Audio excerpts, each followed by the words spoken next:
வணக்கம், welcome to Gowri சமையலறை. இன்னைக்கு ஹோம்மேட் பட்டர்லேருந்து நெய் காய்ச்சறது எப்படின்னு பார்க்கலாம்.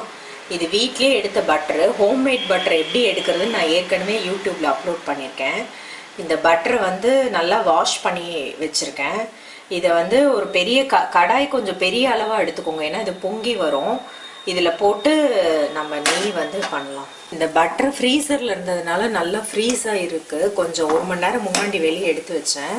இது நல்லா கரையிற வரைக்கும் ஹையில் வச்சுக்கலாம். அதுக்கப்புறம் மீடியமான ஃப்ளேமில் வச்சு கிட்ட இருந்து பொங்கி வரும்.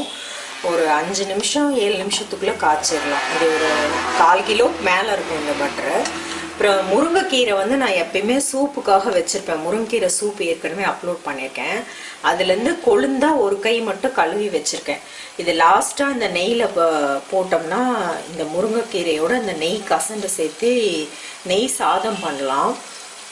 அது எப்படின்னு சொல்லி நான் காமிக்கிறேன். இது ஒரு கை கொழுந்தா, இது ஆப்ஷனல் தான். இது இருந்துச்சுன்னா நல்லா கழுவி வச்சுக்கலாம். மெல்ட்டாகி கொதிக்க ஆரம்பிச்சிருச்சு.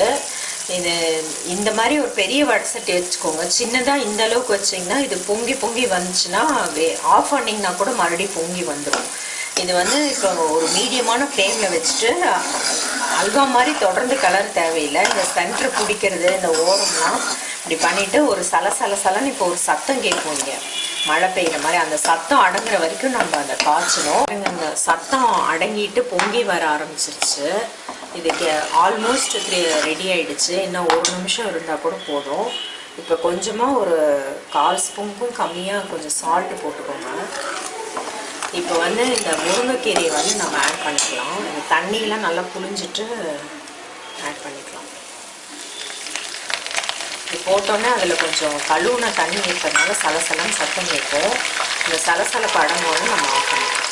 கீரை போட்ட சலசலப்பு அடங்கிருச்சு. ஸ்லோவில் இருக்குது அடுப்பு. இந்த முருங்கீரை கொழுந்தாக இருக்கிறதுனால நல்லா சீக்கிரமாக ஃப்ரை ஆகிடும் 1 நிமிஷத்தில். இந்த நெய்யும் நல்லா அயன் சத்தாக இருக்கும். இந்த நெய் நல்லா வாசமாக இருக்கும் முருங்கீரை போட்டு காய்ச்சினா. அப்போல்லாம் முருங்கீரை இல்லைன்னா நெய்யே காய்ச்ச மாட்டாங்க வீட்டில். எங்கேயாவது போய் பக்கத்தில் பறிச்சுட்டு வந்து தான் நெய் காய்ச்சுவாங்க. இப்போ இதை நல்லா சலசலப்பு அடங்கினோடனே ஆஃப் பண்ணிக்கலாம். ஆஃப் பண்ணிவிட்டு இது டிஸ்டர்ப் பண்ணாமல் வச்சிட்டிங்கன்னா நெய் தனியாக மேலே தெளிஞ்சிரும். ஒரு 10 நிமிஷம் 20 நிமிஷம் வச்சிங்கன்னா அதுக்கப்புறம் அந்த நெய்யை ஃபில்டர் பண்ணி எடுத்துக்கிட்டு நம்ம அடியில் இருக்க முருங்கீரை அந்த நெய் கசண்டோட நெய் சாதம் பண்ணுறது எப்படின்னு பார்க்கலாம். இது ஒரு 10 நிமிஷம் வச்சதில் நல்லா தெளிஞ்சு அந்த வண்டெல்லாம் அடியில் போயிடுச்சு. இந்த முருங்கைக்கீரைலாம் ஃப்ரை ஆனது அப்படியே மிதந்துட்டுருக்கு. முருங்கைக்கீரை இல்லைன்னா நீங்கள் அப்படியே கூட வடிச்சுக்கலாம். முருங்கைக்கீரை இருக்கிறதுனால நான் ஒரு ஸ்டீல் வடிகட்டி வச்சுருக்கேன். இதை இந்த நெய் எந்த பாத்திரத்தில் நீங்கள் எடுக்கிறீங்களோ அதில் வச்சு எடுத்து இந்த நெய்யை மட்டும் மேலே இந்த வண்டல் விட்டுட்டு நெய் மட்டும் நம்ம எடுத்துக்கலாம். இந்த மாதிரி வடிகட்டி ஃபுல்லாக எடுத்துக்கலாம்.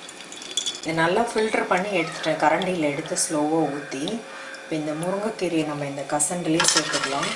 இது பாருங்கள், இவ்வளோ நெய் வந்திருக்கு. ஒரு 1/4 லிட்டர் அளவு. இது 1/2 லிட்டர் பாத்திரம். இதில் பாதி அளவு நல்லா ஹோம்மேட் அயன் ரிச் நெய் ரெடி ஆகிடுச்சு. இது குழந்தைங்களுக்கு கொடுக்கறது ரொம்ப நல்லது இந்த நெய்யை.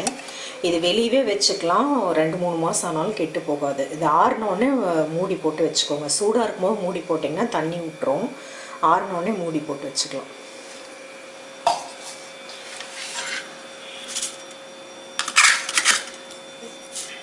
சாதம், சூடான சாதம் எடுத்துக்கோங்க.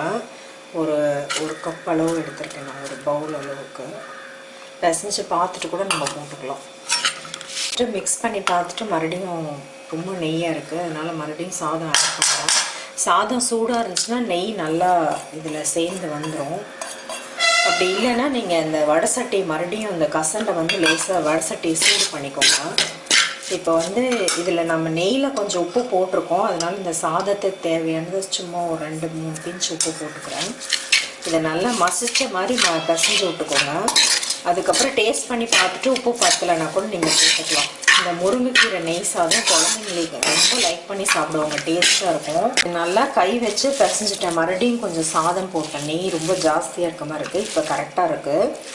இதை நீங்கள் குழந்தைங்களுக்கு சாப்பிட கொடுக்கலாம். இது முருங்கைக்கீரை இல்லைன்னாலும் இதே ப்ரொசீஜரில் முருங்கைக்கீரை இல்லாமல் இந்த கசண்டு மட்டும் வச்சு சால்ட் போட்டு சாதம் போட்டு நீங்கள் பிசைஞ்சிக்கலாம்.